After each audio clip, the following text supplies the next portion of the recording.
তোমরা কি চিনতে পারছো এই ব্রিজের নামটা কি? এটা হলো হাওড়া ব্রিজ, কলকাতাতে আগত।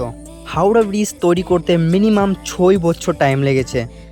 1936 সালে তৈরি করতে লেগেছে। 1942 সালে হাওড়া ব্রিজ কমপ্লিট হয়েছে। 3 ফেব্রুয়ারি 1943 সালে মানুষরা আসা যাওয়া চালু করেছে হাওড়া ব্রিজের উপর দিয়ে। 280 ফিট উঁচু, 1500 ফিট লম্বা হাওড়া ব্রিজ, 2 পিলারে দাঁড়ানো Howrah bridge.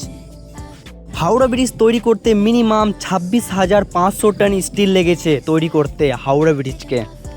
23,500 ton Tata steel supply করেছে হাওড়া ব্রিজকে তৈরি করার জন্য। 150 ফিট লম্বা 2 পিলারে দাঁড়ানো হাওড়া ব্রিজ। বাপরে, মানতে হবে ভাই, 2 পিলারে দাঁড়ানো, 150 ফিট লম্বা, 280 ফিট উঁচু।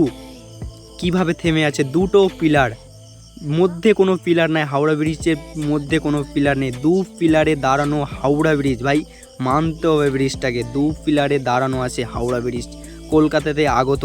অবশ্যই তোমরা আসো কলকাতা, হাওড়া ব্রিজ দেখে যাবা ভাই। কলকাতা আসলে অবশ্যই তোমরা হাওড়া ব্রিজ দেখতে আসবে। হাওড়া ব্রিজ মানতে হবে ভাই, 2 পিলারে দাঁড়ানো আছে হাওড়া ব্রিজ। সবাই অবশ্যই কলকাতা আসবে, হাওড়া ব্রিজটা দেখে যাবে। হাওড়া ব্রিজে একটা দৃশ্য আছে ভাই, মানতে হবে। 12টার দিকে হাওড়া ব্রিজকে কিছু সময়ের জন্য বন্ধ করে দেওয়া হয়। সবাই তো জানো না ভাই, 12টার দিকে পুরো অফ করা হয় হাওড়া ব্রিজকে, কিছু সময়ের জন্য বন্ধ করা হয়।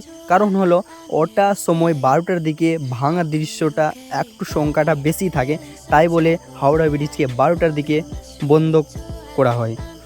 নিচে দেখছো ভাই, দেখে মনে হচ্ছে কি জলের সেটে আছে। হাওড়া ব্রিজে কোনো পিলার নাই মধ্যে, এরকমই আছে জাস্ট।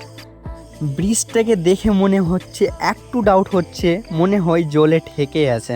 জাস্ট ঠেকে নয়, অনেক উঁচুতে আছে। দেখে অনেক ভালো লাগছে, সবাই চানও করছে এটা নদীতে। মনে হচ্ছে জাহাজটা লেগে যাবে মনে হয়, ব্রিজের নিচে লেগে যাবে মনে হয়। দেখে লাগছে, লাগবে না, সেই লাগছে জাহাজ যাচ্ছে নিচে থেকে উপরে, ব্রিজ উপর থেকে গাড়ি আসা যাওয়া করে, নিচে থেকে জাহাজ যায়, সেই লাগে। নেক্সট লেভেলের ব্রিজ আছে, মানতে হবে। এটাকে বলা যায় কলকাতার Howrah bridge. Tata, bye bye.